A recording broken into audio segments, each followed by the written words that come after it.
जी अस्सलाम वालेकुम। आज की वीडियो में हम बात करने वाले हैं मलका बल्कीस को कैसे तख्त समेत हज़रत सुलेमान के सामने पेश किया गया। मलका बल्कीस जो कि एक बादशाह थी और उसकी बादशाहत में बुतों की पूजा की जाती थी। तो किसने पैगाम दिया कि मलका बल्कीस की बादशाही में क्या हो रहा है, वो कौन था और कौन तख्त समेत उठाकर मलका बल्कीस को हज़रत सुलेमान के सामने लेकर आया। वेल्थ ऑफ नॉलेज चैनल पर आने वाले तमाम नए व्यूवर्स को हम खुशामदीद कहते हैं। अगर आप इस चैनल पर नए हैं तो बराए मेहरबानी चैनल को सब्सक्राइब कर लीजिएगा, बेल आइकन को क्लिक कर लीजिएगा ताकि हमारी हर आने वाली वीडियो आप लोगों तक पहले पहुंच सके।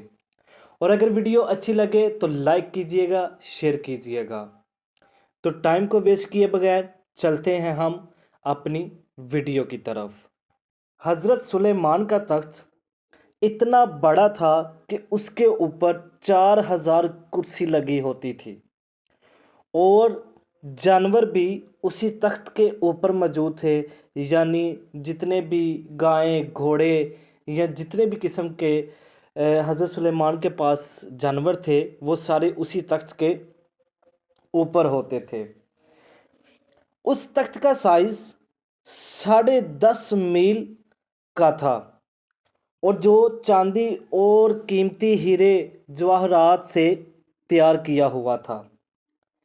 1000 घोड़ा उसके ऊपर बंधा होता था। मज़े की बात यह है कि जब भी हज़रत सुलेमान को कहीं जाना होता था, कहीं पे भी जाना होता था, तो वो उस तख्त को हुक्म देते थे कि मुझे फ़लाँ जगह पे जाना है, तो वो तख्त वैसे ही उड़ जाता था और हज़रत सुलेमान को उस जगह पर पहुंचाता था।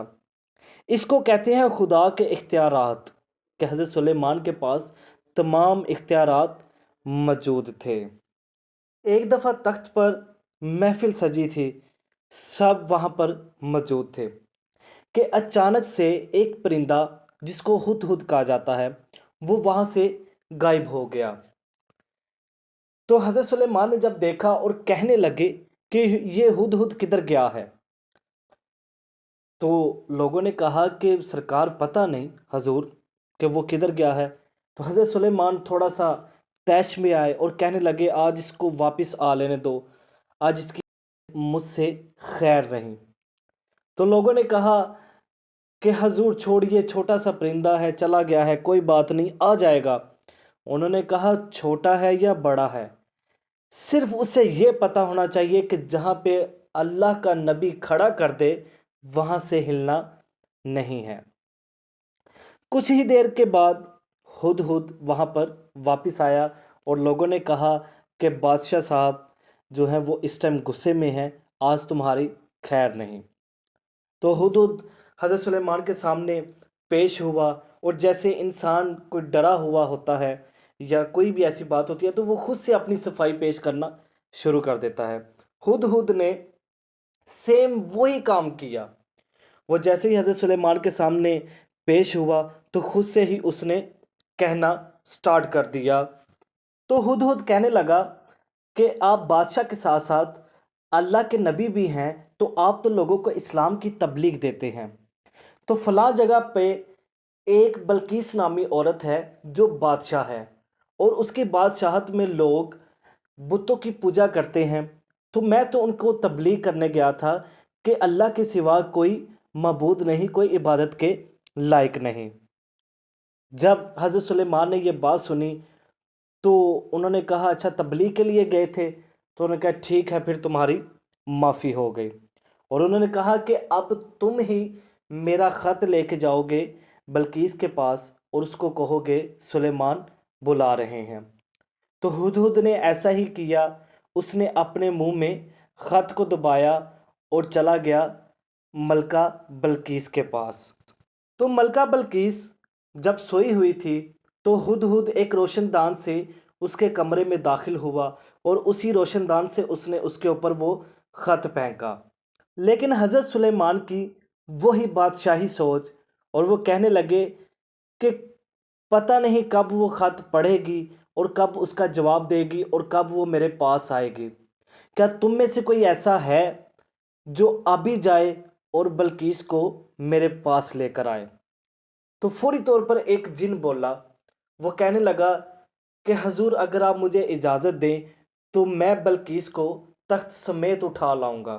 یہ حضرت سلیمان نے کہا تھا کہ تخت سمیت بلقیس کو اٹھا لائے میرے پاس۔ تو وہ جن نے کہا کہ میں تخت سمیت اٹھا لاؤں گا، مجھے ایک دن کا ٹائم دے دیجئے، شام تک بلقیس آپ کے سامنے حاضر ہوگی۔ تو ان کی پھر وہی بادشاہی سوچ حضرت سلیمان کی، اور وہ کہنے لگے کہ اب میں شام تک انتظار کروں گا کہ بلقیس میرے سامنے آئے۔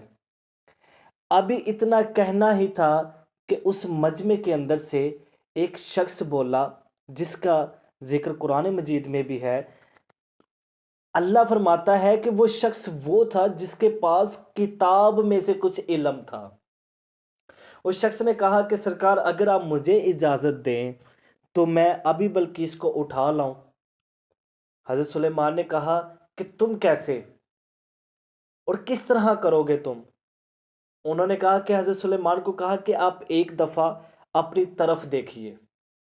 سلیمان نے کہا کیا مطلب؟ انہوں نے کہا ایک دفعہ اپنی طرف تو دیکھیے آپ۔ حضرت سلیمان نے اپنی طرف دیکھا اور دیکھ کر جب سر اٹھایا تو انہوں نے کہا یہ بلقیس ہے۔ وہ تخت سمیت بلقیس کو اٹھا لائے۔ سب لوگ اور وہ جن بھی جس نے کہا تھا کہ میں شام تک لے آؤں گا، سب لوگ وہاں حیران اور پریشان رہ گئے کہ آنکھ جھپکنے سے پہلے یہ تخت سمیت بلقیس کو اٹھا لائے ہیں۔ اور ایک دفعہ 5ویں امام حضرت باقر علیہ السلام اپنے صحاب کو یہ آیت سنا رہے تھے، تو وہ بھی حیران اور پریشان رہ گئے اور کہنے لگے سرکار ایسے کیسے ہو سکتا ہے کہ ایک پل کے اندر وہ تخت سمیت بلقیس کو اٹھا کر سلیمان کے سامنے پیش کر دے؟ تو حضرت باقر علیہ السلام نے فرمایا، انہوں نے کہا کہ یہ اس طرح سے ممکن تھا کیونکہ اس کے پاس علم تھا۔ یہ ہے علم کی طاقت، اور کوئی شک نہیں کہ دین کی ابتدا یعنی اسلام کی ابتدا اور قرآن کی ابتدا علم سے ہی ہوئی ہے، کیونکہ نبی پاک صلی اللہ علیہ وآلہ وسلم پر جو سب سے پہلی وحی نازل ہوئی تھی وہ بھی اقرا ہوئی تھی۔ خیر 5ویں امام حضرت باقر علیہ السلام کے اصحاب نے وہی پریشانی کا مظاہرہ پیش کیا۔ انہوں نے کہا کہ ایسے کیسے ممکن ہے؟ وہ کون ہو سکتا ہے جس نے ایک پل میں بلقیس کو اٹھایا اور حضرت سلیمان کے سامنے پیش کر دیا؟ تو امام باقر علیہ السلام مسکرائے اور کہنے لگے میرے علاوہ وہاں پر اور کوئی یہ کام نہیں کر سکتا تھا۔ سبحان اللہ۔ امید ہے کہ آپ کو یہ واقعہ پسند آیا ہوگا، اور اگر آپ کو یہ واقعہ اچھا لگا ہے تو پلیز لائک کیجئے گا، شیئر کیجئے گا۔ اللہ نگہبان، خدا حافظ۔ ملاقات ہوگی اگلی ویڈیو میں۔